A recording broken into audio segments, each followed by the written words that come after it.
all ready to take you down to Pine Ridge for another visit with Lum and Abner. Brought to you by the makers of Horlicks, the original malted milk. First, though, I'd like to remind all the mothers who listen to Lum and Abner that Horlicks has been acknowledged as the leading infant food for more than 50 years. Medical and child feeding authorities have always recommended Horlicks because it is so extremely easy to digest. And in addition, it's an exceptionally good source of vitamins and of calcium and phosphorus. It is made by the special Horlick process from only full cream milk, modified with the soluble extract of the choicest malted grains. This ensures easier, much safer handling by the tiny infant stomach. So if you want a safe, easily digested, nourishing infant food that builds strong bodies and firm, strong bones and teeth, insist on the Horlicks, the original. You can get it, you know, at any drugstore. And now, let's see what's happening down in Pine Ridge.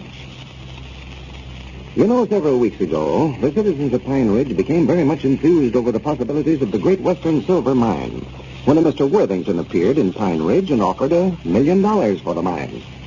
Squire Skimp, who was then in charge of the mine, refused the offer, but it created a boom in stock sales. Yesterday, they learned definitely that Worthington was a fake and was brought in by Squire Skimp for that purpose.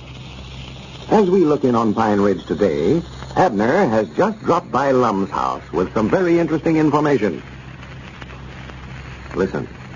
Who's having a meeting? Why, the stockholders of a silver mining company. Oh, you must be mistaken about that, Abner. I ain't heard nothing about it. Well, you ain't supposed to know nothing about it, Mom.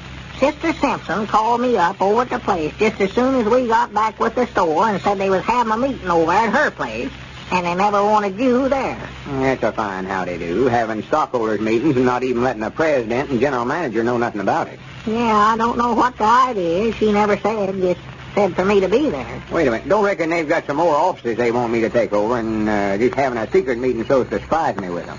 No, I don't much think that's what it is, Mom. It must be something important, so, from the way she talks. Well, y'all can't decide on nothing without I'm there. I own 57% of the stock, controlling votes. Yeah, well, I just thought I'd drop by and tell you about it before I went over there. Yeah, I'm glad you did. I can't figure out, though, what they'd be up to. No, I'm sort of curious about it myself, too. Just as soon as the meeting's over, Abner, I wish you'd come back here and let me know what had all taken place. Yeah, I will. I'll come right on over here just as soon as it's over. Wait a minute, who's that? What? Out the window there. Dick Huddleston coming up the front walk there. Yeah. Well, I expect I better get on over there, Lum. I'm late now. Yeah, I want you to be there for the whole thing if you can. I want to know what's going on. Yeah, well, I'll see you after a while, then. Howdy, Dick. Well, hello, Abner. Lum in there? Yeah, go right on in. I've got to go with stockholders meeting. Yeah, come in, Dick, come in. I'll see you after a while. How are you, Dick? Well, all right, Mom. I just came over to tell you that... Well, I guess you knew about the stockholders meeting, though, didn't you? Yeah, Abner was just now telling me about it. Granny, I don't understand it hardly neither. They never wanted me to be there. No. Well, I'll tell you, Lum, I don't know exactly what the meeting's about, but now there's something in the air, all right. Something in the air? Yeah, Sister Simpson came down to the store this morning and was asking me about that letter I got yesterday from the chief of police in Tulsa, Oklahoma. Swan, that woman knows everything that happens around here. Now, where do you reckon she found out about that? Why, she said that Grandpappy Spears was telling her about it. Well, I'll be that blind. Reckon where Grandpap found out about it. I don't know. I haven't said anything to anybody about it myself. But she seemed to know all about it, just knew exactly what was in that letter.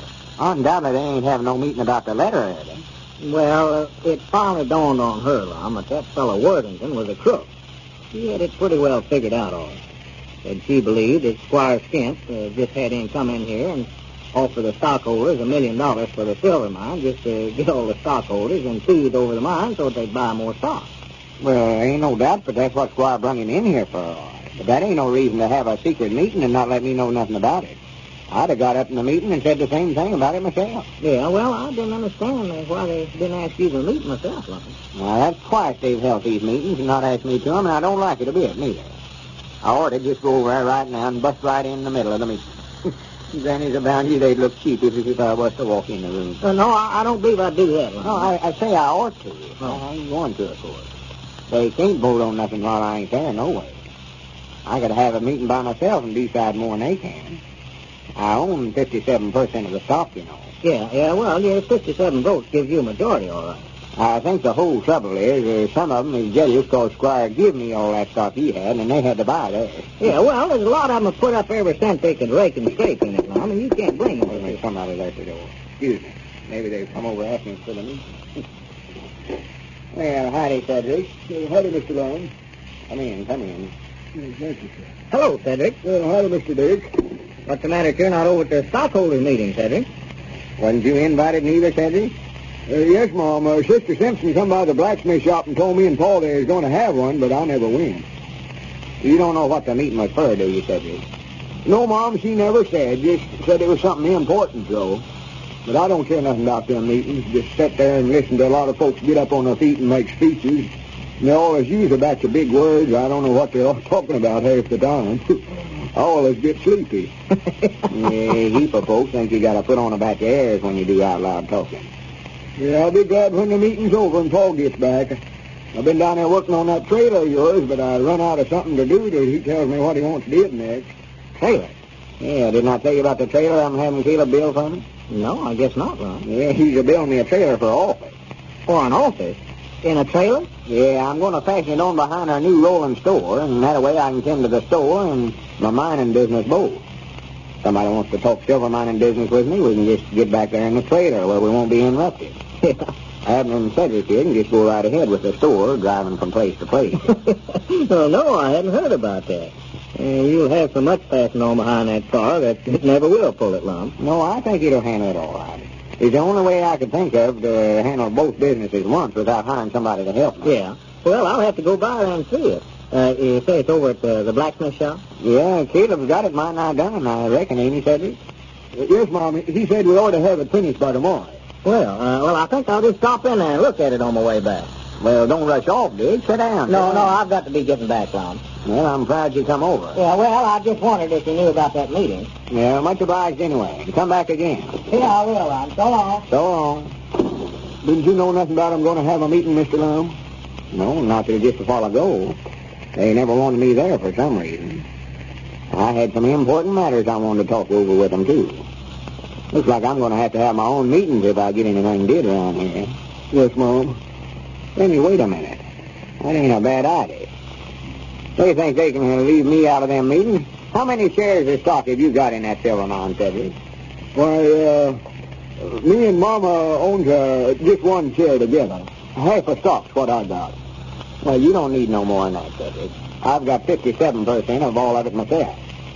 Just sit down there. Me and you's going to have a stockholders meeting all by ourselves. I show them they ain't the only ones can have a meeting around here. Well, what are we having a meeting for, Mr. Lum? Why, what's this meeting for we're having? well, I don't know. Find something to decide on. You can make a motion. Let's see. Make some kind of a motion, and then I can decide again it.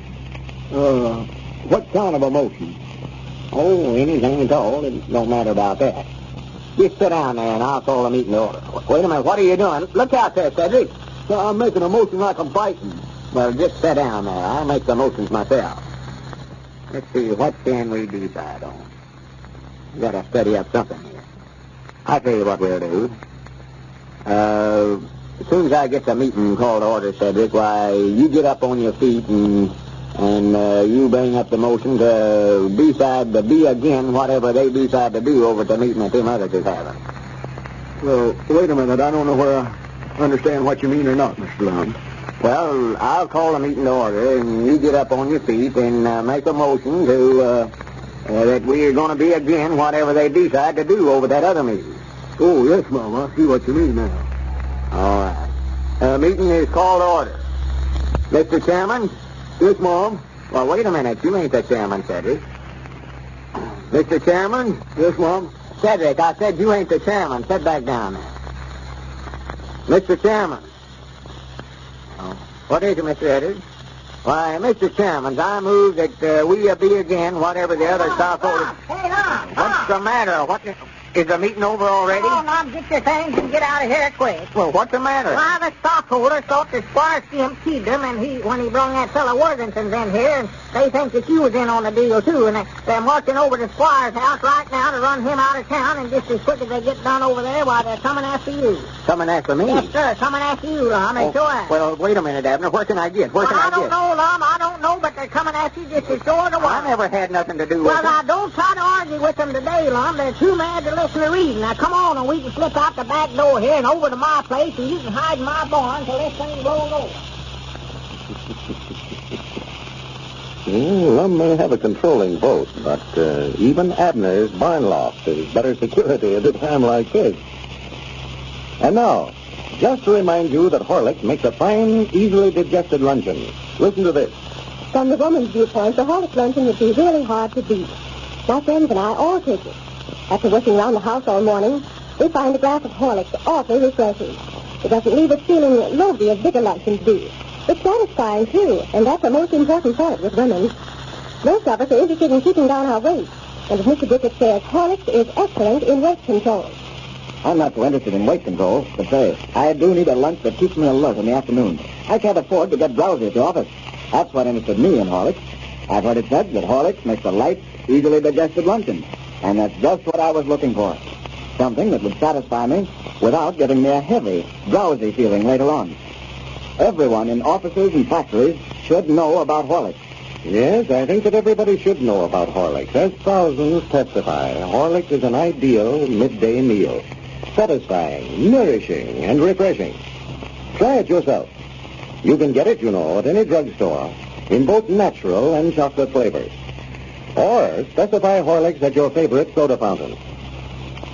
This is Carlton Brickett speaking for Lum and Abner and Horlicks. We now bid you all good fortune and good health. We'll be with you again at the same time Monday night.